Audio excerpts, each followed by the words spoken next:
Once the EU was established, under the guise of trade deals, a North American Union and Asian Union would be formed. The three interlocking superstates form the core of the global government, while the United Nations would serve as a world regulatory and enforcement body over the Third World subregions. The Bilderberg Group consists of the heads of all of the managing roundtable groups that steer individual countries. Picture the elite power structure of the world as a giant pyramid, with only the elite of the elite at the tip top of the capstone. The group has been so secretive that until the mid-1980s, the controlled corporate media denied its existence. Into the late 1990s, coverage only consisted of rare one-line mentions.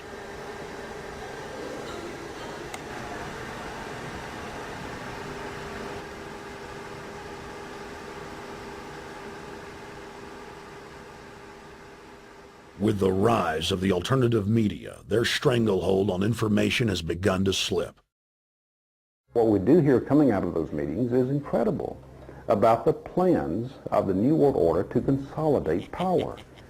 Political power and economic power coming together at the highest level. But what I call the lapdog media, the controlled media in this country, you would think that they would be going to court, crying freedom of information, open meetings, sunshine law, and all of these things, but the silence is deafening.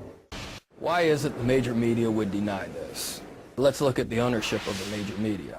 Let's look at the roster of, say, the Bilderberg meeting. Katharine Graham owns the Washington Post. Katharine Graham has been to the Bilderbergers.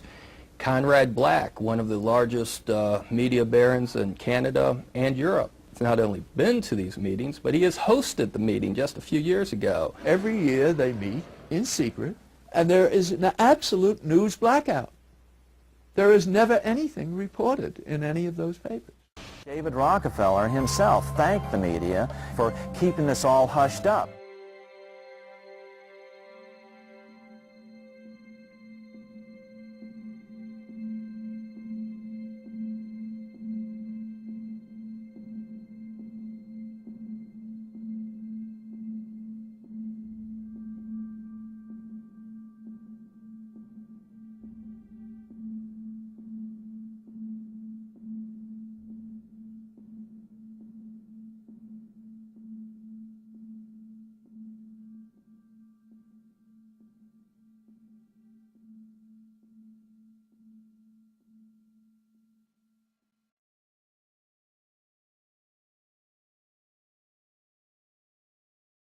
First heard about Bilderberg in 1975, and I said, I don't believe it.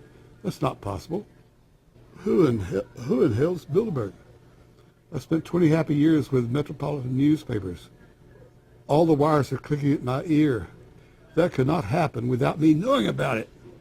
And the thing that first impressed me most was columns in 1957 by the late, great Westbrook Pegler, widely syndicated columnist. He wrote 2 lengthy columns about how approximately 100 leaders of international finance, heads of state, high public officials, were meeting behind armed guards and closed doors on Jekyll Island, sealed off. What are these powerful internationalists doing?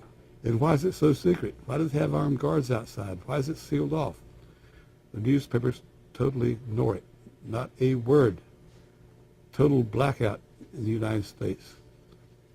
Since then, I've never stopped pursuing Bilderberg, the whole international gangster organization led by Rockefellers and Rothschilds, as they manipulate the world for their own selfish interest. About 10 have come in. They've been coming in slowly in typically big black cars with what appears to be bulletproof glass, and we've got a few pictures of some of the people. We're being kept well back from the building by an awful lot of security people, but you know, there'll be more security as this thing develops. Again, just a reminder to stay off the property, okay? I am. This is the line. We checked with the city. Thank you. Oh yeah, there's one right there. Hi. Hey, we're not your property. We're not your slaves. We're going to defeat the New World Order. The New World Order is going to be defeated. You realize that? I'm glad you do. Always does throughout history.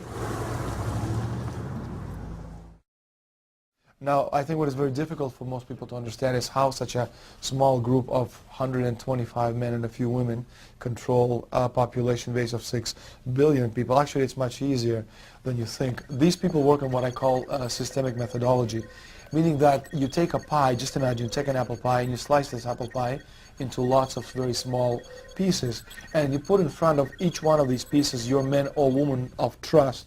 And by controlling this individual, you control an entire organization.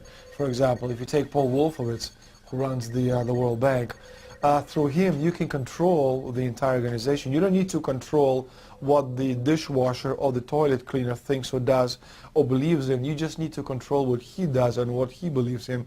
And what he does will permeate the entire organization. And that's how you control, with very, very small power base, an entire global population of 6 billion people. Bilderberg is making great progress toward a world government. They have created a superstate in Europe called the European Union. They're intent on creating a Western Hemisphere Union called the American Union. NAFTA is to be expanded into every country in this hemisphere. As NAFTA expands, it will take on the role of the American Union. And only an educated, informed public can stop them in their tracks. In 2005, an arrangement between Canada, Mexico, and the United States was made. This arrangement, unannounced to the public, unregulated by Congress, merges the United States, Mexico, and Canada into one entity, erasing all borders. It's called the North American Union, and you might want to ask yourself why you've never heard of this. In fact, there is only one mainstream reporter who has actually heard of and has had the courage to cover this issue. The Bush administration's open borders policy and its decision to ignore the enforcement of this country's immigration laws is part of a broader agenda. President Bush signed a formal agreement that will end the United States as we know it, and he took the step without approval from either the U.S. Congress or the people of the United States. It's a deal that few have even heard of. It's being done again by very few people at the very top on behalf of the investment class, but the working class of people, political officials across our country, from communities, from cities and so forth, they don't know anything about this. This isn't some trade agreement. It is a total removal of sovereignty from these countries, which will also result in a completely new currency called the Amero. Fall.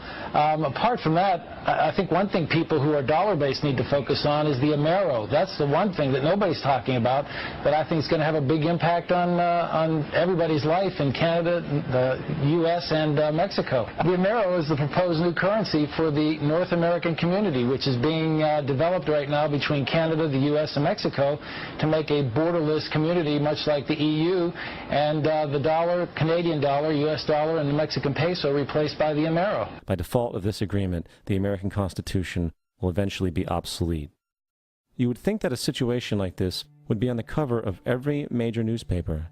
That is until you realize that the people who are behind this movement are the same people behind the mainstream media, and you are not told what you're not supposed to know. The North American Union is the same concept as the European Union, the African Union, and the soon-to-be Asian Union, and the same people are behind all of them. And, when the time is right, the North American Union, the European Union, the African Union, and the Asian Union will be merged together, forming the final stages of a plan these men have been working on for over 60 years. A one-world government.